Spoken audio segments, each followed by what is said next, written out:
ние се враќаме во студио затоа што е време и за првиот разговор, па во следните минути отвараме една многу важна тема. Нашата прва гостинка утрово е доктор Анкица Стануевска, матичен лекар по семејна медицина, и со вас ќе разговараме за нешто што за жал во изминативе неколку часа е актуелно, а тоа е во однос на тоа како родителите да препознаат дали кај нивното дете станува збор за стомачен вирус или пак труење со храна. И особено овие прашања се важни по настанот во училиштето Димо Хаџидимов. Меѓутоа, ќе ви се заблагодарам на самиот почеток што сте дел од утринската програма. Благодарам и до вас и добро утро до вашите гледачи. Секако многу актуелна тема, еве и во мојата амбуланта, значи имавме наплив на дечиња кои што имаат гастрични тегоби. Би рекла се уште бројката на возрастните не е така голема, меѓутоа сепак доминираат децата во школска и предшколска возраст, што од друга страна упатува дека јас верувам денеска Центарот за јавно здравје ќе искочи со официјални податоци за каква инфекција се работи. Меѓутоа еве и во училиштата на територија на Кисела Вода е голема бројката на дечиња со гастрични тегоби.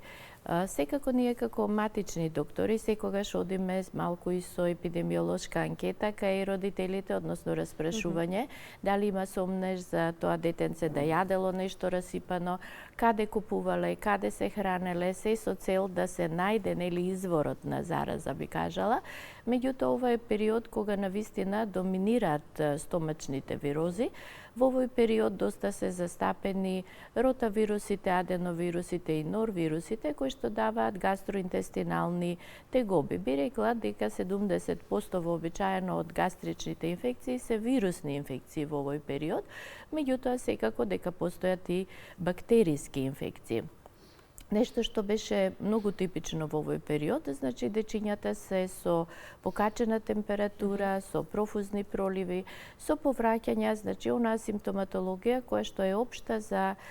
инфекции на гастроинтестинален тракт. Меѓутоа нешто што многу треба да се внимава, посебно кај малите дечиња, е брзата дехидрираност кај дечињата, затоа што многу брзо може да дојде до дехидрираност, посебно кога има детенцето поголем број на столици и поголем број на повраќања. Нешто што постојано ги советуваме родителите, значи не веднаш да брзаат во матичните амбуланти на доктор, доколку нивното детенце е весело, нели се игра, нема висока температура, сепак има една полесна симптоматологија, да не се брза веднаш со одење на доктор, но оние дечиња кај кои што ќе се примети малаксаност, летаргија, односно поспаност, и кај кои што нели има намалено мокрење,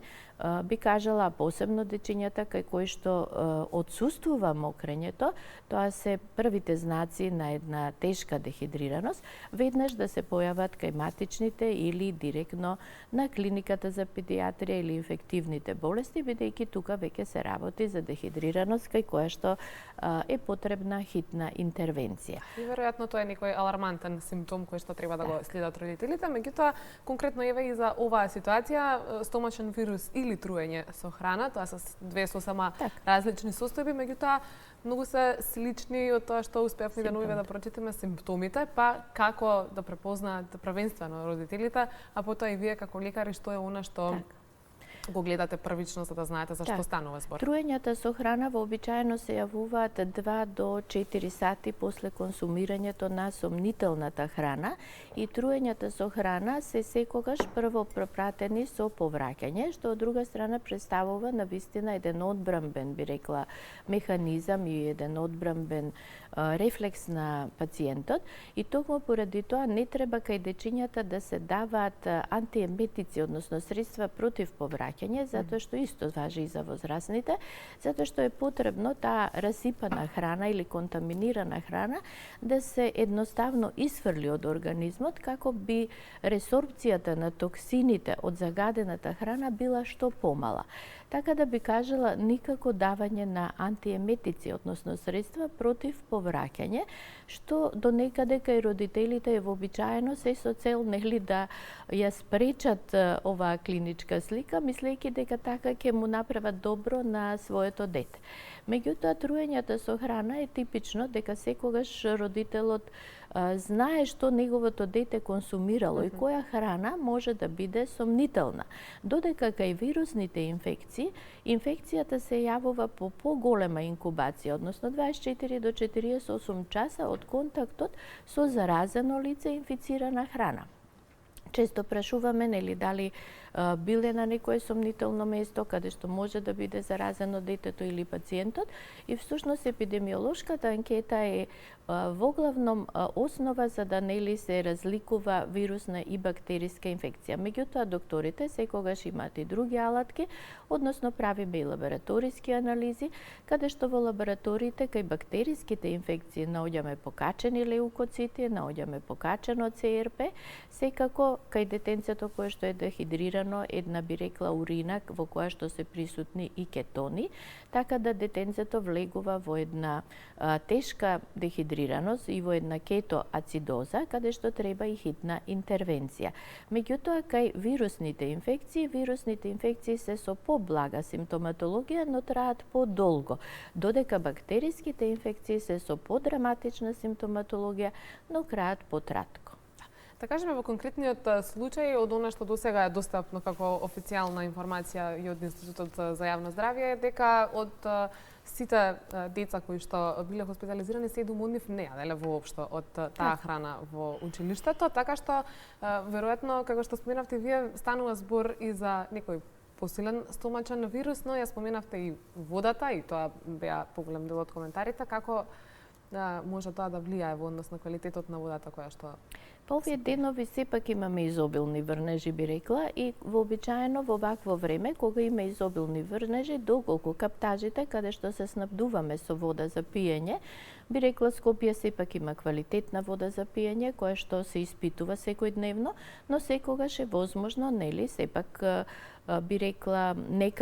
некаков ризик за инфекција, и токму поради тоа е возможно и водата и загадувањето на водата да биде основа за вакви масовни инфекции.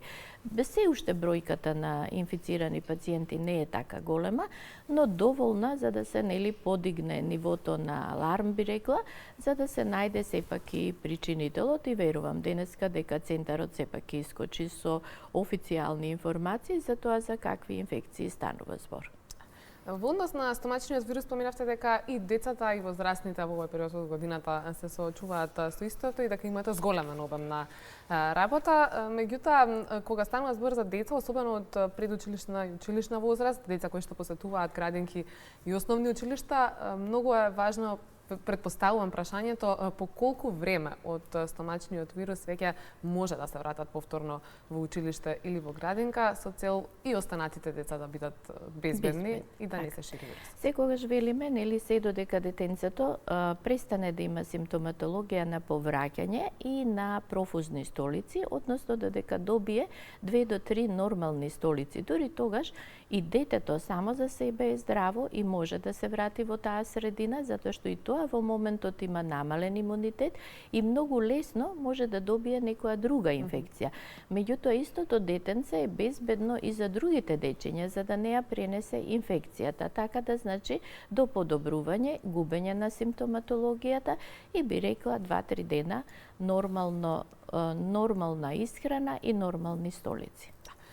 Колку е важна школската ужина и доколку се понесува од дома, во што да се пакува, како да биде припремена и колку долго може да издржи всушност спакувана со оглед на тоа што деца на таа возраст и што најчесто јадат. Вообичаено во училиштата во зимно време, нели сигурно и температурата е поголема, односно секако се загрева училиштето, од тие причини не е подобно да детенцето носи храна од дома. Секогаш е најбезбедно да децата се хранат во училишните мензи или со ужинки кои што претходно се донесени во училиштето и подготвени на соодветно место, затоа што и хигиено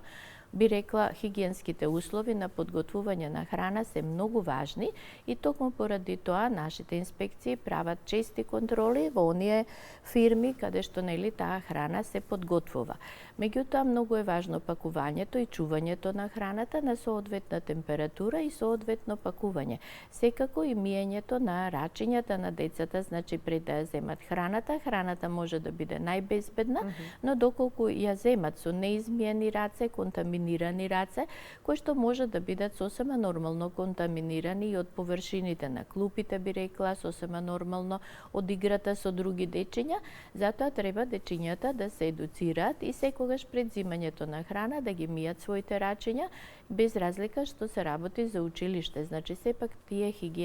хигиенски навики да се спроведуваат и во училиштето. Секако кога зборуваме за храната, често на вашите јавни излагања сте зборувале за тоа дека